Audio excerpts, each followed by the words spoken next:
So I'm sitting out here on the steps of Elkhorn Tavern off of the Trail of Tears route, the Overland Butterfield route, Pea Ridge battle scene, Civil War, the Wire Road, the Telegraph route that connected St. Louis to Fort Smith. And I was just thinking, and I wanted to make this just quick mention of this, just some thoughts. The Trail of Tears paved way of the denial of rights and freedoms to American Indian tribes. And it's interesting how it started underneath it didn't really start underneath Andrew Jackson, but he really brought it out. It was always in the works all the way going back to George Washington and even Thomas Jefferson. Thomas Jefferson is really the one that was really orchestrating on how to remove Indians.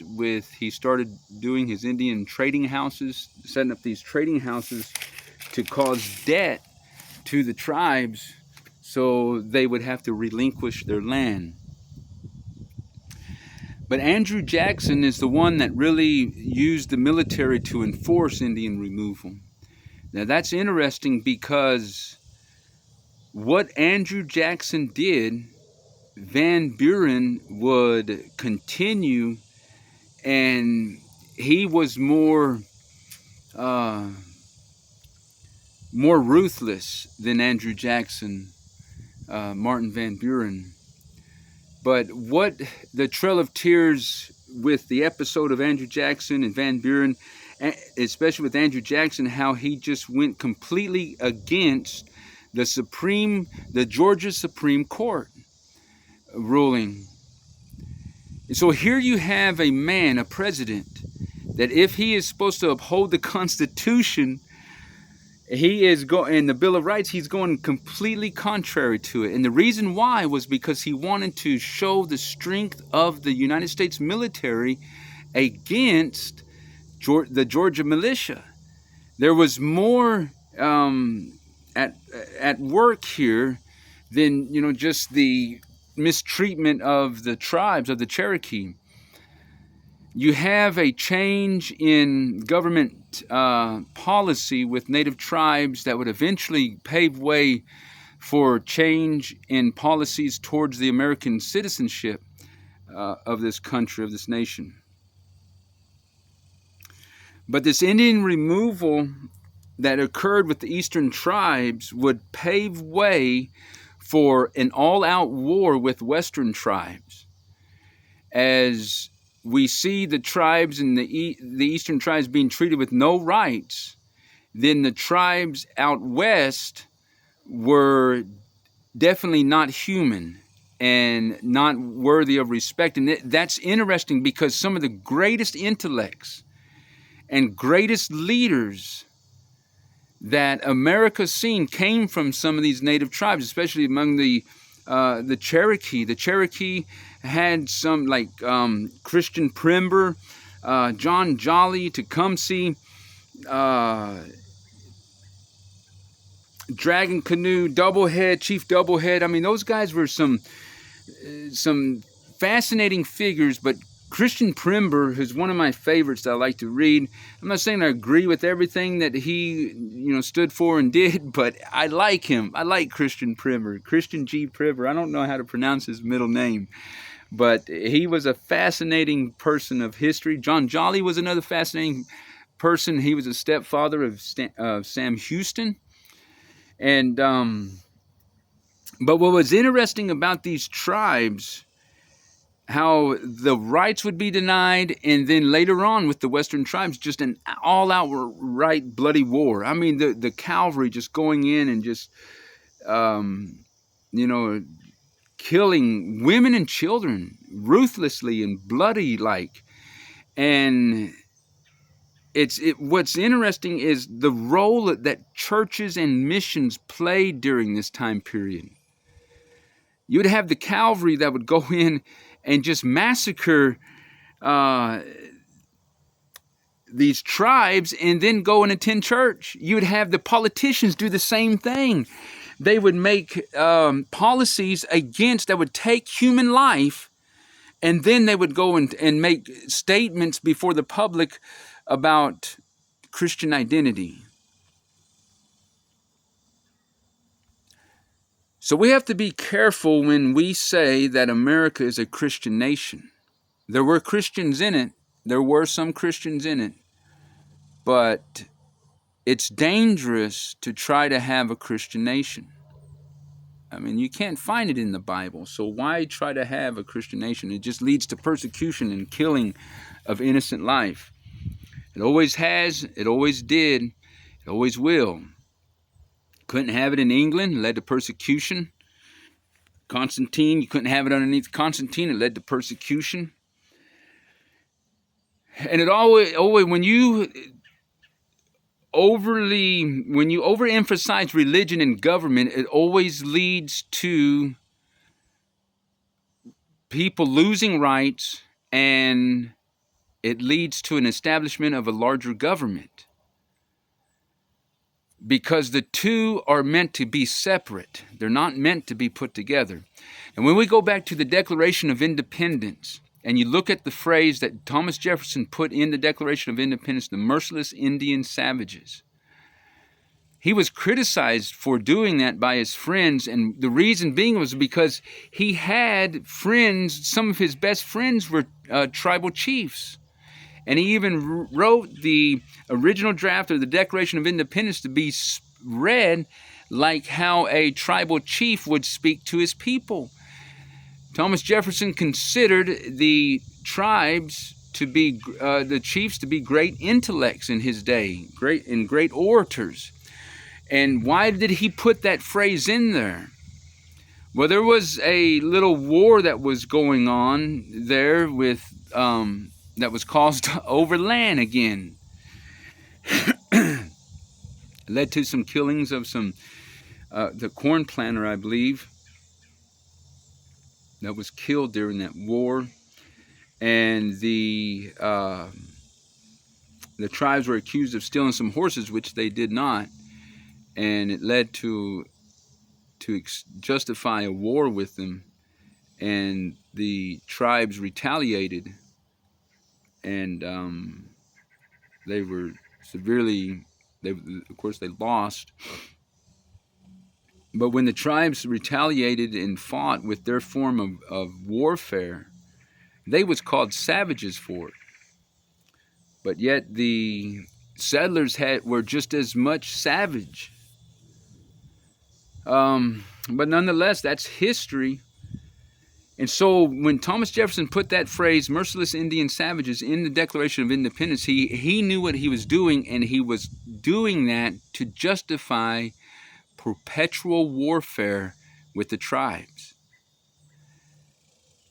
Because what that meant was that the tribes would not be identified as people with rights. Later they would be called red devils, savages. But that is not true. That's not how those early tribes were. A lot of the leadership among them were in the 1700s. Fighters, yes. But, and yes, I mean, there was savagery practice, you could say, on both sides. We don't want to, look at history, we don't want to Puritanize and whitewash everything. Both sides, at times, one side would be more correct than the other side, but both sides had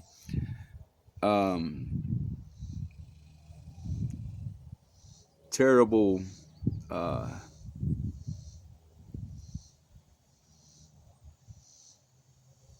dealings, how they mistreated each other.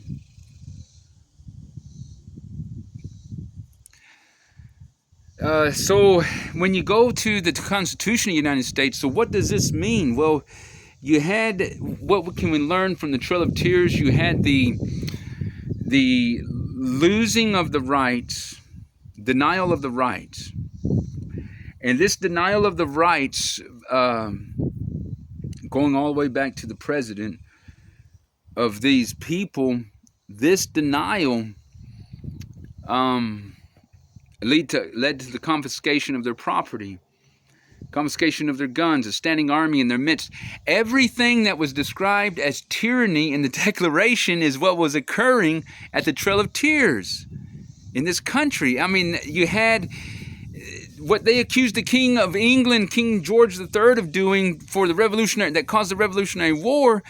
Andrew Jackson turned around and did the same thing towards the tribes in the East and denied their rights. And then they started doing the same thing towards the tribes in the West and just ruthlessly killing them.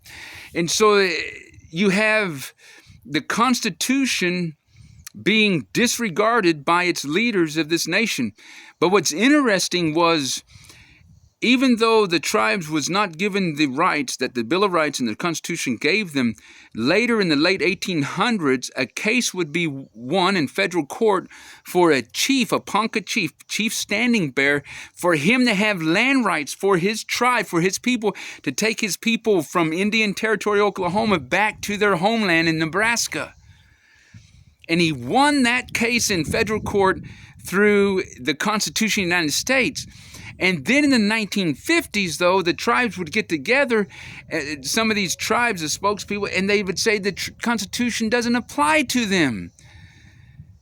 And so you have this zigzag shift change with the tribes all the time through history. But it's interesting, so that the Constitution was outright denied, and how the history of the Constitution and the role it played with the tribes is an interesting history. The establishment of the reservation, even going back to Grant's peace policy, and how the government controlling religion among the tribes through his peace policy, and the establishment of assigning different or certain missionaries to certain reservations, and you had to asked the government for permission to go to a certain reservation.